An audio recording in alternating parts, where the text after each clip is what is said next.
Hello everyone, आज हम लोग सीखने वाले हैं कोऑर्डिनेट चैप्टर में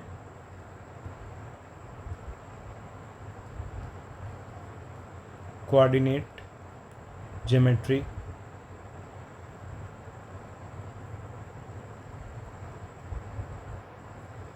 कोऑर्डिनेट ज्योमेट्री का सेक्शन फार्मूला।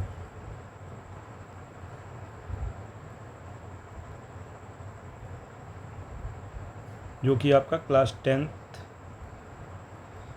एक्सरसाइज 7.2 में यूज़ होगा। तो सबसे पहले इसके लिए आप क्या करेंगे, दो लाइनें खींच लीजिए, एक हॉरिजॉन्टल और एक वर्टिकल। जैसे एक ये मैंने लाइन ले ली और एक लाइन मैंने इस प्रकार से ले ली है। ये वाली लाइन आप सभी लोग जानते हैं कि ये वाली लाइन एक्स एक्सिस होती है और ये वाली लाइन आपकी वाई एक्सिस होती है। तो यहाँ पर आप बारी बारी से कोऑर्डिनेट ले लेंगे। ये वाला कोऑर्डिनेट आपका x1 हो जाएगा, ये वाला कोऑर्डिनेट आपका x हो जाएगा और ये वाला कोऑर्डिनेट आपका x2 हो जाएगा। सेम प्रोसेस में इधर साइड से y1 ले लीजिए, ये वाला कोऑर्डिनेट y ले लीजिए और ये वाला कोऑर्डिनेट आप y2 ले लेंगे। अगर हम ये तीन पॉइंट, पहला एक ये पॉइंट लिए ले रहे हैं, सेम ये वाला एक पॉइंट ले रहे हैं और एक पॉइंट हमने ये वाला ले लिया। अगर इनके कोऑर्डिनेट्स की अगर हम लोग बात करें तो इसके कोऑर्डिनेट क्या हो जाएंगे, x1 y1। इसके कोऑर्डिनेट हो जाएंगे आपके x, y और इसके कोऑर्डिनेट हो जाएंगे x2 y2। x पहले लिखा जाता है, y बाद में। अब इन सभी को हम लोग बारी बारी से जोड़ेंगे। ये वाला देखिए कहाँ पे जुड़ेगा जाके, ये वाला यहाँ पर आना चाहिए, ये वाला आपका एक पॉइंट यहाँ पे आना चाहिए। यहाँ से हम एक स्ट्रेट लाइन खींचते हैं, एक ये स्ट्रेट लाइन खींच दी, एक लाइन इस प्रकार से आप ये भी खींच दीजिए, स्ट्रेट लाइन एक ये हो गई और एक स्ट्रेट लाइन आप ऐसे खींचिए जो इसके ऊपर से गुजरती हुई जाए। सेम प्रोसेस में एक लाइन आप यहाँ से खींचेंगे और एक लाइन आप यहाँ से यहाँ के बीच में खींच देंगे। ओके, तो हम लोगों को मालूम है कि ये वाले जो एंगल्स होते हैं ये 90 डिग्री पे मिलते हैं। ये वाला भी आपका एंगल 90 होगा, ये भी 90 होगा और इधर साइड भी 90 होगा। तो हम लोग क्या करने वाले हैं, इनका एक नाम दिए दे रहे हैं। जैसे इसका नाम मैंने A, B, C और इस पॉइंट का नाम D, ये वाला नाम E और ये वाला नाम मैंने F रख दिया है। ओके, तो हम लोग क्या करने वाले हैं, triangle AFD, in triangle AFD and triangle DEC, ये दोनों ट्राइंगल मैं सिमिलर करूँगा। तो पहला तो आपका एंगल AFD जो है वो इक्वल हो जाएगा एंगल DEC के, और दूसरा आप ये वाला देखेंगे कि ये वाला जो एंगल है वो इस एंगल के आपका इक्वल होगा। इसका नाम हो जाएगा DAF, angle DAF is equals to, तो ध्यान देंगे DAF है तो क्या बनेगा CDE, एंगल CDE। ये वाला हो जाएगा 90 डिग्री के कारण और ये हो जाएगा करस्पॉन्डिंग एंगल्स क्यों होंगे, क्योंकि ये DE जो लाइन है वो आपकी AB के पैरेलल है इसलिए। तो यहाँ से triangle AFD is similar to triangle DEC हो जाएगा बाय एंगल प्रॉपर्टी से।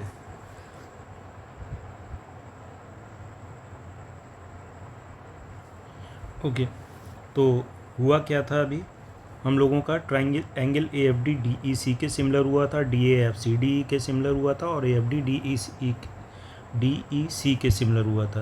तो अब हम लोग क्या करने वाले हैं कि यहाँ पर we know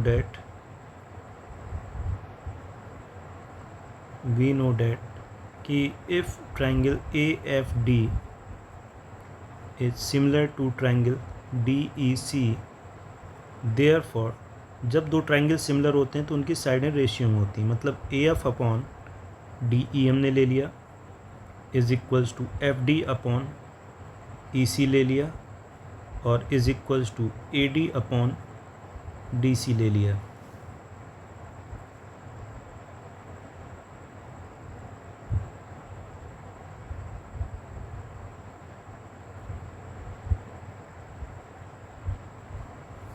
तो यहाँ पर आप देखेंगे कि ए एफ़ की लेंथ जो है, ए एफ़ की लेंथ कितनी हो जाएगी, देखिए यहाँ तक x है और यहाँ तक x1 है, तो ये वाली लेंथ हो जाएगी x माइनस x1। क्लियर है। डी ई की लेंथ कितनी हो जाएगी, x2 माइनस x। देखिए ये डी ई पॉइंट है ना, तो ये x2 हो गया, ये डी पॉइंट है, ये x हो गया, तो यहाँ पर हम लोग लिख देंगे x2 माइनस x, ये डी ई की लेंथ हो जाएगी। सिमिलर एफ डी कहाँ है भाई, ये हमारा f है और ये वाला d है, तो एफ डी की लेंथ आप चेक करेंगे तो कितनी हो जाएगी y माइनस y1। और सेम ई सी की लेंथ कितनी हो जाएगी, ई सी की लेंथ आपकी हो जाएगी y2 minus y2 minus y। और सेम ए डी और डी सी, ए डी की लेंथ मैं माने ले रहा हूँ m1 और इसकी लेंथ माने ले रहा हूँ m2।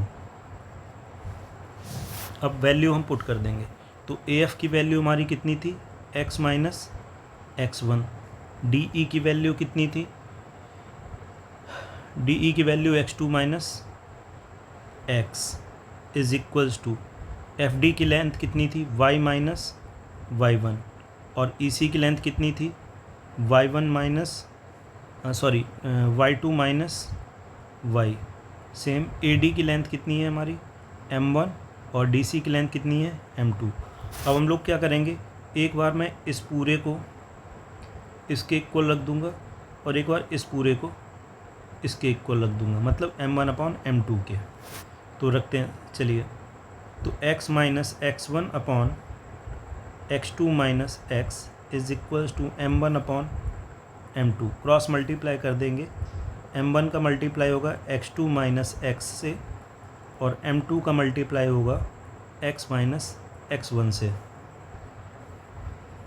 तो ये हो जाएगा आपका m1 x2 minus m1 x is equals to m2 x minus m2 x1। Minus वाले एक साइड कर देंगे, प्लस वाले एक साइड, तो यहाँ पे आएगा m1 x2 plus m2 x1 is equals to m2 x minus, ये वाला माइनस जो है इधर आके प्लस में m1 x। तो x यहाँ से कॉमन हो गया, अंदर क्या बचा m1 प्लस m2, यहाँ पे आपका बचा m1 x2 plus m2 x1।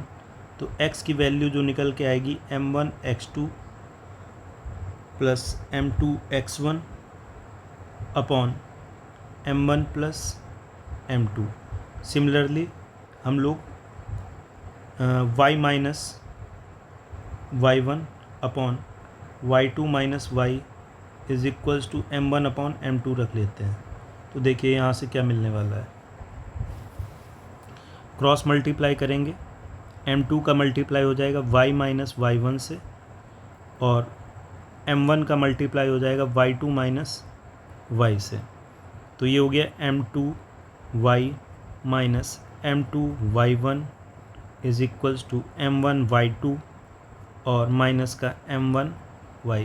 Minus वाले एक साइड और प्लस वाले एक साइड, तो यहाँ से आ जाएगा m2 y plus m1 y is equals to m1 y2 और प्लस का m2 y1। यहाँ से आपका y कॉमन हो जाएगा, अगर y कॉमन ले लेंगे तो अंदर क्या बचेगा m1 plus m2 is equals to m1 y2 plus m2 y1।